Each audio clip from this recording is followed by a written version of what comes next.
Number 10. Bullet-Tooth Tony gets his nickname, Snatch. So what should I call you? Should I call you, Bullet, Tooth? You can call me Susan if it makes you happy. Tony. Once you hear Bullet-Tooth Tony's tough nickname, you'll instantly wonder where he got it from. Fortunately, Guy Ritchie doesn't take too long to reveal where. Shortly after Bullet-Tooth Tony's name is dropped, we cut to a flashback scene where Tony endures 6 bullets, but he doesn't fall. He's the best chance you've got of finding Frankie. 6 times. In one sitting. His exasperated and terrified would-be assassin can only scream and question why his enemy is still standing. Thanks to the inclusion of a Madonna song, the scene toes the line between hilarious and incredible. We instantly knew Tony was the real deal after this flashback. And just in case you forgot how hard he is to take down, he later kept 2 of the bullets in his mouth. Very effective, Tony. It's not too subtle, but effective. Number 9. A henchman refuses to die hard. Die Hard. We're both professionals. This is personal. While some villains do inhuman things, other villains are just inhuman.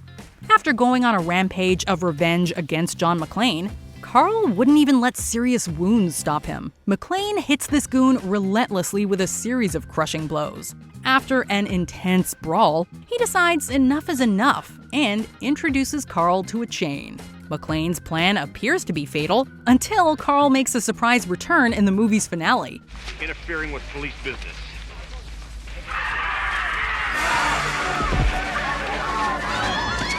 We questioned if he was a zombie until Sergeant Powell finally took him out. Although the movie's big bad Hans Gruber was formidable, we bet John McClane still has nightmares about this henchman. Number 8. Jesus Christ walks into a hotel. The Crow. Here, fun boy. Stop us if you've heard this one. After walking in on Funboy and Darla with a guitar in tow, Eric Draven, aka The Crow, dares Funboy to shoot. Take your shot, fun boy. You got me, dead bang. The villain quickly obliges. Just when Funboy thinks he's won, Eric turns and shows that he's already healing. Although the Crow enjoys stumbling through a joke, it's no laughing matter for Funboy. Jesus Christ. Jesus Christ. Stop me if you heard this one. Jesus Christ walks into a hotel. His shots just aren't effective against his enemy. Funboy asks a very pressing question about Eric's mortality, right before the Crow finishes his joke and makes the villain hurt himself on his own bed. If Funboy wasn't such a terrible human being, we might have felt bad that he didn't get the joke. Oh, God. Look what you've done to my sheets. Number 7. The Guardians leave Ultron utterly baffled. What if? When Ultron gained the power of all the Infinity Stones, we were not sure how the heroes could possibly stand a chance. Fortunately, Strange Supreme knew how to keep his allies safe from being instantly eliminated by the robot. Interesting. Usually you people are much easier to kill. Blimey, not even a scratch. You weren't kidding about a protection spell. You're protected, but it won't last long. His protection spell was strong enough to defend against most of Ultron's heaviest attacks.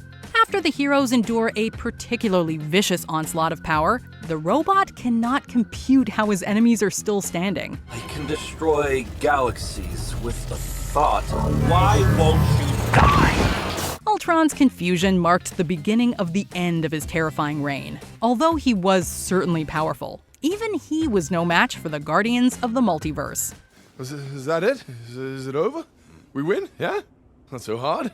Number 6. The Black Knight's Feudal Fight. Monty Python and the Holy Grail. I have no quarrel with you, good Sir Knight, but I must cross this bridge. Then you shall die. During King Arthur's journey, he comes across the intimidating and imposing Black Knight. Although the royal tries to pass without violence, the two eventually cross swords. The duel appears to be over when Arthur removes one of the Black Knight's arms. However, the king's opponent hilariously insists on continuing their match. After Arthur obliges the request, the scene gets even more absurd. The Black Knight just can't seem to stop losing limbs. This scene became legendary for its ridiculously quotable lines and hilarious reactions. It's a shame Arthur wasn't able to recruit this determined knight into his court. All right, we'll call it a draw. Come, Patsy. Oh, I see. running away! Number 5. Freddy gets frustrated with Voorhees. Freddy vs. Jason. Not strong enough yet. Well, I will be soon enough. Until then, I'll let Jason have some fun. Freddy gets frustrated that Jason is stealing his thunder and racking up tons of victims. The nightmarish villain decides to fight Voorhees. But since both of these horror icons are each damn near impossible to beat, their fight was bound to take a while. Just when it looks like Jason is off to a good start, Freddy recovers and goes on the attack. Krueger even tries to defeat Voorhees with his own machete. But after Freddy drops a whole boiler on his enemy, he's left stunned that Jason can keep going. Why won't you die?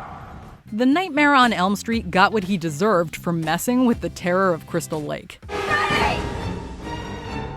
Go to hell! Number 4. Robin becomes a shield. Austin Powers, the spy who shagged me. Then why don't you come right over here? Dr. Evil and Austin Powers had trouble finishing off Mustafa. But Austin had a more unbelievable encounter with Robin. After she invites the spy to dance, he quickly realizes she's setting him up and uses her as a shield. Since the knife didn't get through, the henchman takes things up a notch and tries the machine gun on Powers. Austin thinks quickly and uses Robin as a shield again. After surviving gunfire, she endures a bazooka blast and goes flying out the window with Austin. Thanks to some quick repositioning, Robin breaks his fall as well. Austin gives this scene a hilarious punchline by asking the question that was on all of our minds. You can't win, Powers. Why won't you die? Number 3. Losing your touch? A fistful of dollars. Heard you want to see me. The Americana's dead. Sometimes it's just better to aim for the head. A gang of bandits learned this the hard way in their final showdown against the man with no name. While the odds looked bad, he had an ace up his poncho. After taking multiple shots to the chest and taunting his increasingly concerned foe, the hero gets up again. The heart, Ramon. Don't forget the heart.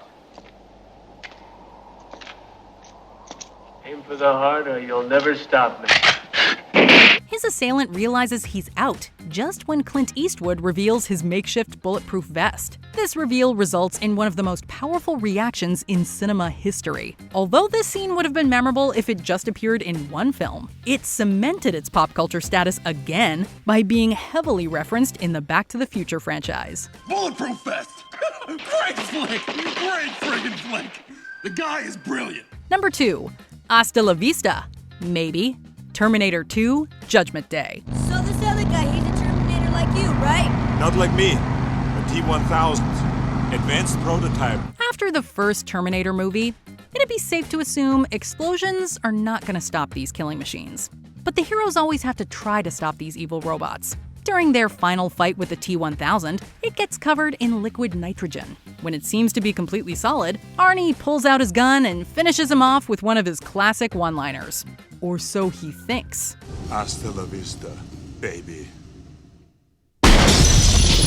After shattering into thousands of pieces, the machine proves how advanced it truly is. It's able to regenerate and slowly pull itself back together from tiny droplets. John Connor and his allies can only watch in terror as the T-1000 gets ready for another round. Let's go. Come on! Come on, we gotta get out of here, come on! Get up! Before we continue, be sure to subscribe to our channel and ring the bell to get notified about our latest videos. You have the option to be notified for occasional videos or all of them. If you're on your phone, make sure you go into your settings and switch on notifications. Number 1. Ideas are bulletproof. V for Vendetta. You're not afraid of death. You're like me. The only thing that you and I have in common, Mr. Creedy, is we're both about to die. Bringing a knife to a gunfight is usually a bad idea, unless you're V. During his final mission to take down the establishment, the hero runs into Creedy and a legion of men. But that doesn't bother the revolutionary man. V takes countless bullets before jumping into action. Although he's been heavily wounded, he takes down every single guard to fulfill his dark prophecy. Creedy can only grow more desperate as he fails to shoot down this seemingly unkillable V. It's epic to see the hero have the upper hand while the villain questions everything.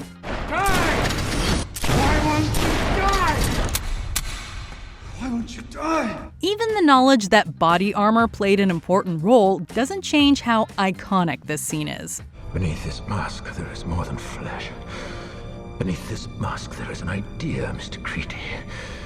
And ideas are bulletproof. Do you agree with our picks? Check out this other recent clip from WatchMojo. And be sure to subscribe and ring the bell to be notified about our latest videos.